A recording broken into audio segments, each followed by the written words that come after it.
Hi everybody, my name is Beck. Welcome to my channel. Welcome back to my channel. Just pretend that this is in like the 4th or 5th time I filmed this introduction video, because the first couple of times I didn't realize I put my video on 2 times slow and I thought I could speed it up in the editing program. Turns out there was no audio. There was no way of me fixing anything. So if I can't act, which is gonna be very evident throughout this video, I have in fact started on this challenge and I'm almost done with it. So we're just gonna pretend that I don't know anything. But then again, if you're clicking on this video and watching it for the first time, then you also don't know what's going on. Anyway, I don't know if that made any sense. So these are the books that I will be attempting to read, and I've already started on it. So, let's pretend that I didn't start. Here are the selections. I did post it as a shorts. That was very heavy. Okay, so the contenders for this reading vlog would be I Hope This Doesn't Find You by Anne Liang, Set on You by Amy Lee, had this for a very long time, same with the previous book, Bad Publicity by Bianca Gillian, Sit Stay Love by Amy Hudson, Funny You Should Ask by Elisa Sussman, also had this for a very long time, Charlie Love and Cliches by Ella Mays. I have some Ella Mays books here, and this is like one of the latest one out of all of them, because you know the spines actually like match over here. So technically I should have read To Love Jason Fallon by Ella Mays. I heard really mixed reviews. Then again, this one as well. I wasn't in the mood to read about that, so we'll see about this one. It's Workplace Romance. Mr. Fixer-Upper by Lucy Score. This is actually pretty chunky. Very thick book, despite the size. It's got like almost 400 pages, like most Lucy Score books. And then I also have The Wake Up Call by Beth O'Leary. If you continue watching this video, then you'll realize like what books I've already read. You'll find out throughout.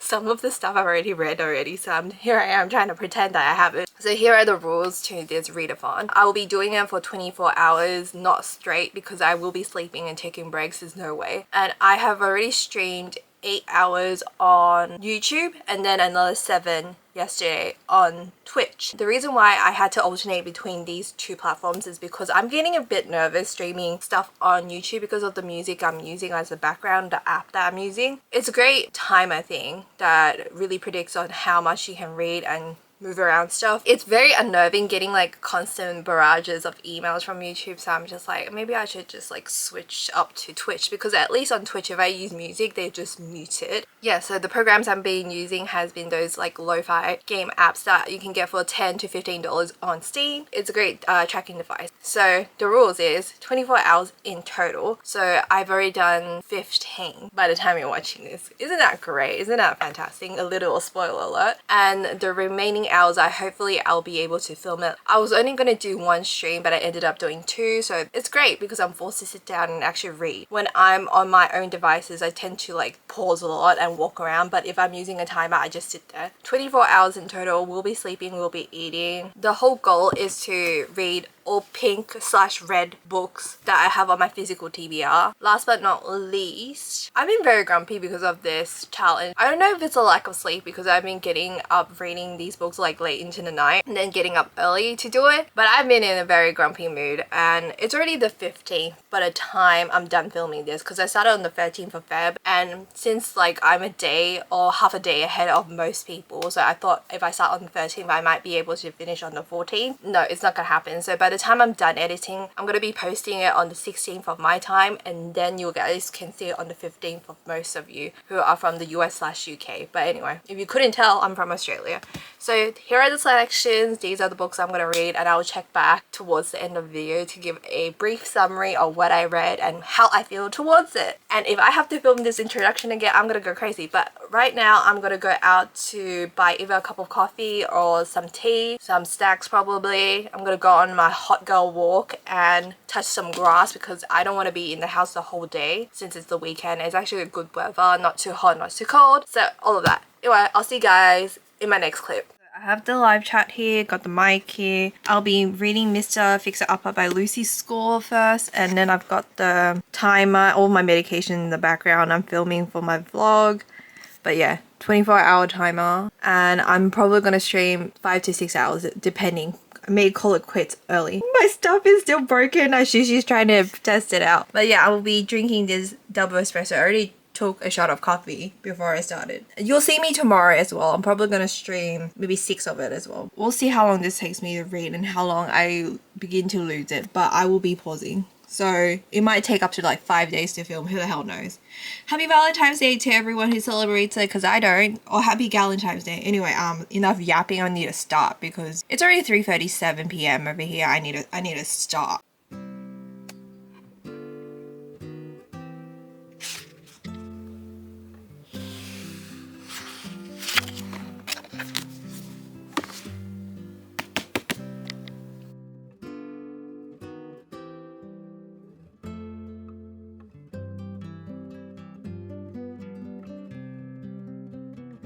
Today is actually the 14th of February, so actually Valentine's Day. So happy Valentine's Day to those of you who celebrate it, and happy Galentine's Day for everybody else. I don't have a Valentine's and I don't really partake in this event. I've only ever celebrated a couple of times in my life, and that's okay. That's a choice that I'm making. I have 16 hours and 45 minutes left on my timer.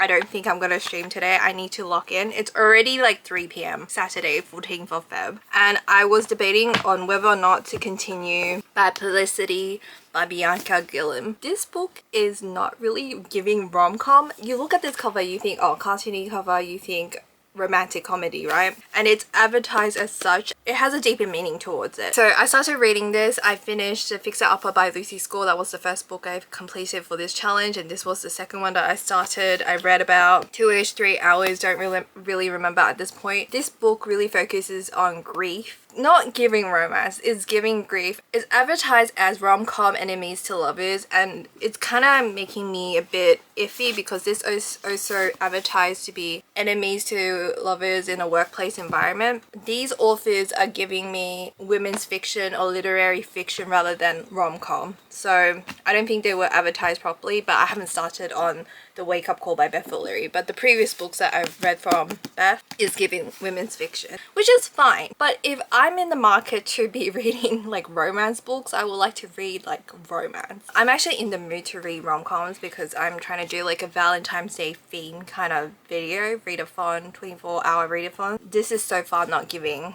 rom-com. It's giving grief, which is an important topic to discuss about, but it's like not the thing I'm looking forward to. I went outside to grab myself like a cup of coffee, and yeah, I have 16 hours and 45 minutes. I'm glad I started on yesterday because I just knew that I wasn't gonna make it for 14, and I'm having a feeling that even if I start right this moment, I still won't make it because it's like almost 4 and I need to eat lunch. I only went out to grab coffee, so you know my priorities are all whacked at the moment. I am up to chapter 15 in this book, but I think I'm going to DNF for now. I will continue. For this particular readathon, I'm just not in the mood for that particular topic. It's really heavy, so I'm going to start on The Wake Up Call by Beth O'Leary, and hopefully this is more. I know there's probably some deeper meaning towards it. My previous clip, my introduction, it was filmed on 2 times slow, so I need to adjust it, and hopefully I don't have to redo the introduction again, and if I have to, I'm gonna be livid. But yeah, I have 16 hours and 45 minutes left. I'm gonna have to eat my lunch, my late lunch, and then continue. Anyway, see you in my next clip.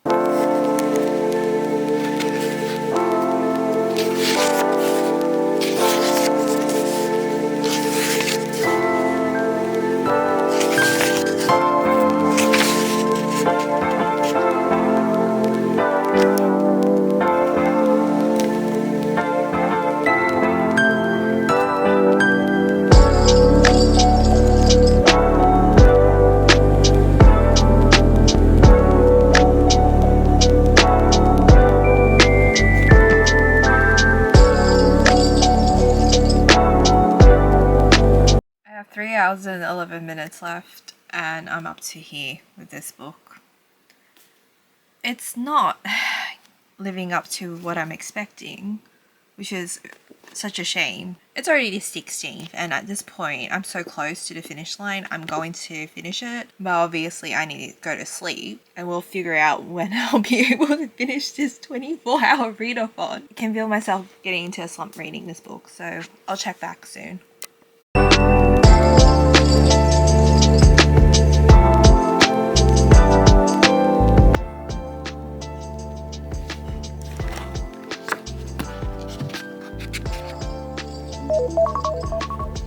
Hey everybody, it's been a couple of days and it's like way over Valentine's Day at this point. It took me a couple of days to finally finish out the 24-hour challenge. I streamed a couple of times. I think it took about 4 days to complete, and I'm just gonna go through all the books that I read and give a brief summary. I accidentally like damaged some of them and it's like making me a little bit sad. So the first book that I finished was Mr. Fixer Upper by Lucy Score. I know it doesn't seem like a big chunky book, but it actually is, and I do have the sequel here, which is The Christmas Fix by Lucy Score. Why am I repeating myself? So yeah, this is the second book I will be reading during the December period. I think this came out a couple of years ago. Some of the stuff is slightly dated, but not to the point where it takes away from the story. It's, as the title suggests, Mr. Fixer Upper, so it's about a home renovation shows, you know, the ones that are, I think, early 2000s. At least I grew up watching them. Home improvement show, reality TV.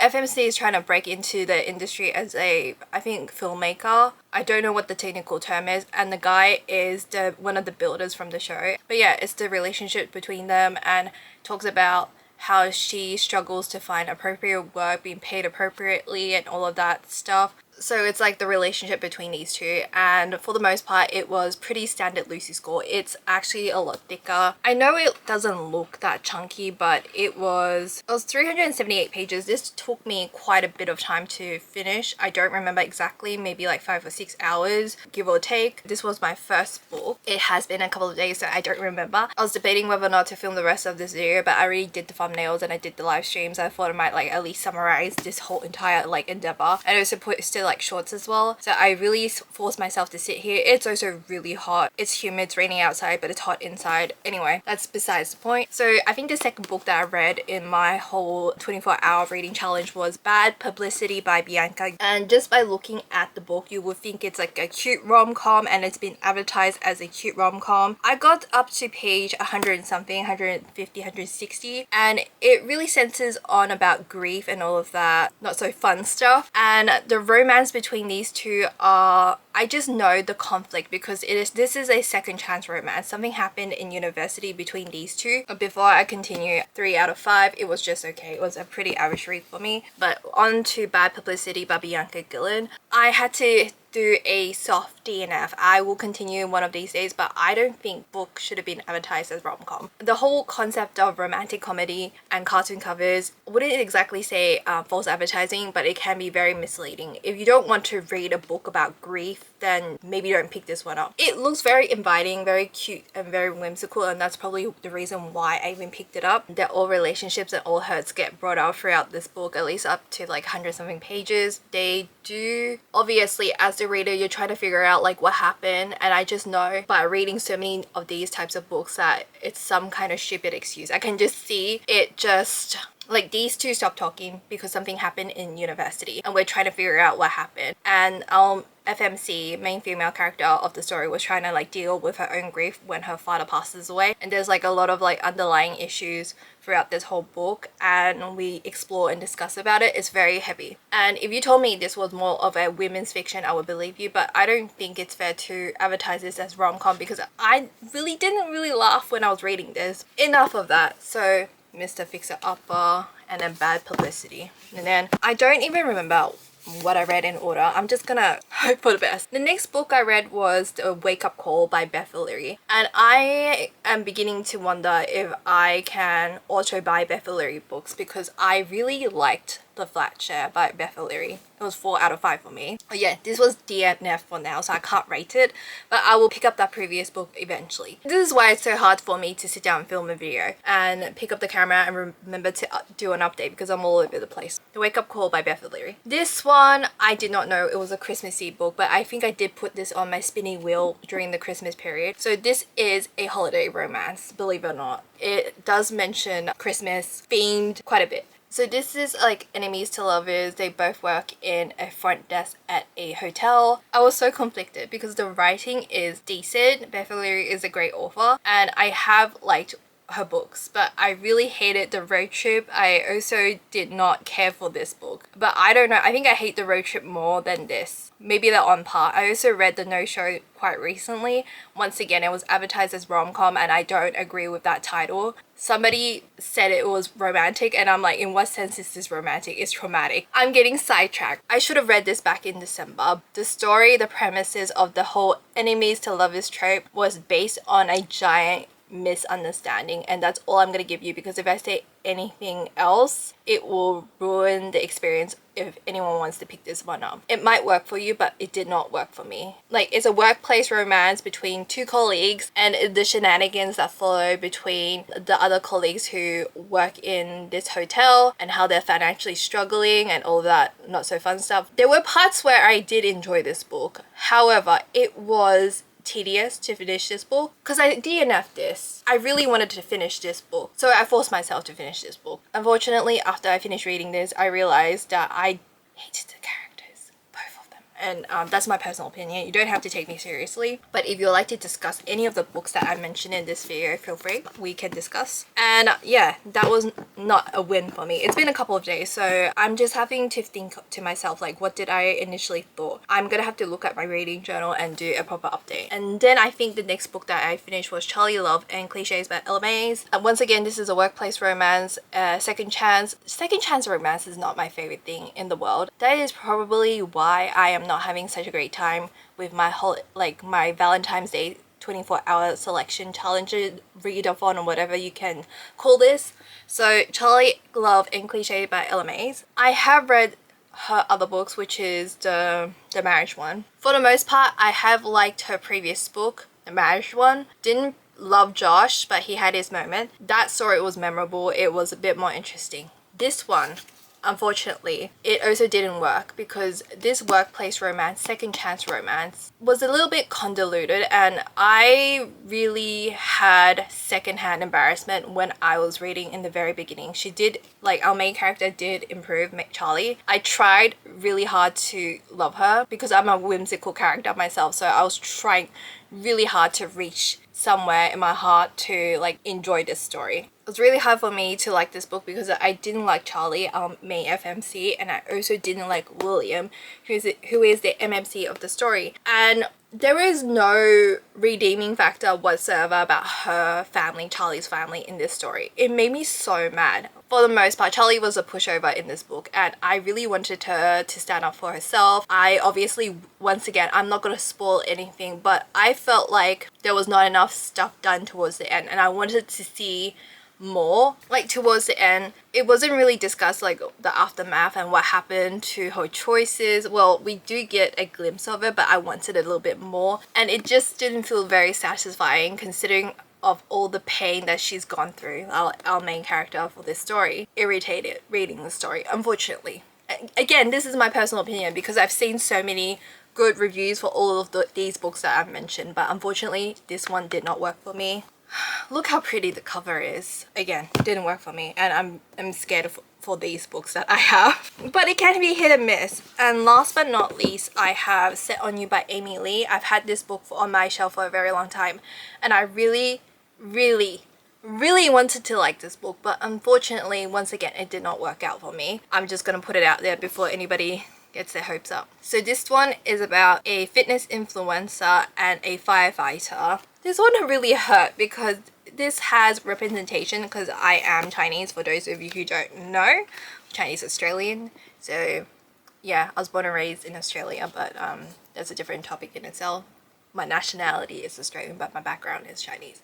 So our main character in this story, our FMC, is, I think she's half white and half Chinese. And there was, like, representation, talks about racism. I like how the author tries to incorporate her culture into this book to make it a sort of vision that Amy had for this book, and she wanted to talk about more serious topics about the racism surrounding Crystal's upbringing and about her family trauma and all of that. Once again, not so fun stuff, but important things to discuss about, like, mentioned in the books that I have mentioned previously. So there were, like, good intentions with this book. Like, I use a lot of reading trackers, so I would unfortunately have glimpses of other people's review as I'm adding it to the tracker, and I will scroll down and see, like, briefly. that people did not like this book because of the main character, and I was wondering to myself, like, it wasn't so bad. I was maybe like 20% into the book, and then progressively as I was reading this book, I understood why people were having such a issue. For me, again, it wasn't just Crystal, our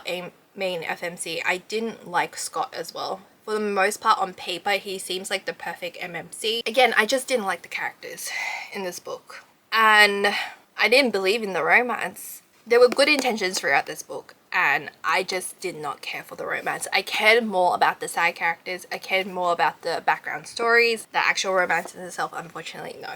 So this also didn't work out for me. If you want to see a more in-depth deep dive with spoilers intact, you can check out my Goodreads review, and you can see my Fables reviews. I do hide all my reviews for these books. I have put on a spoiler tag, fair warning. If you're gonna read it, I'm gonna include spoilers, but I do hide them. So that's a choice you're gonna have to make. I won't gonna say it in this video because I'm trying to make it more spoiler free. But if you want to see a general sense of what is my reading taste, I guess I am picky. I don't think I'm nitpicky, but I'm definitely picky of what I like and what I don't like in books. And the more I read, the more would refining my taste be the right way to describe this scenario. But I now know like what I'm looking for in a romance book that makes it work out for me. I bought these books a couple of years ago, and I'm trying to clear out my physical TBR, and I try to make like a fun readathon challenge for me to be motivated to start reading this book. This one cover looks nice, but unfortunately doesn't work for me. I do have the rest of this series, and I will continue reading it. The first book unfortunately didn't work for me, Set on You. Mr. Fixer Upper, again, I will read the second book in the series. Bad Publicity, I will read it eventually, the rest of it. And The Wake Up Call by Beth O'Leary was, once again, did not work out for me. So I can safely say the only book that kind of worked was Mr. Fixer Upper by Lucy Score, but that was like a 3 out of 5 for me, so an average read. The rest was below a 3, so I won't be discussing what I gave it. TLDR, 24 hours, I read 1, 2, 3, 4, 4.5 books. So not bad for all of that. I finally got a chance to sit down and film this video, and once again, this is all my personal opinions. Please don't feel offended by what I have to say. This might work out for you. I'm just once again, I'm a random person on the internet, and I'm also a bit picky with my selections. If there's any books in this pile that you really did enjoy and liked, and you disagree with me, and that's okay. That's fine. Most of the time I have books that people love that I hate, and vice versa. It's gonna happen. Everybody has a different perspective, but this one really did hurt because of my background. But anyway, if you enjoyed this video, give me a thumbs up, leave a comment down below. If you have anything you'd like to say to me, hit the subscribe button. If you want to see more content from me, hit the bell for notifications, and I'll see you guys in my next video. Goodbye. Bye.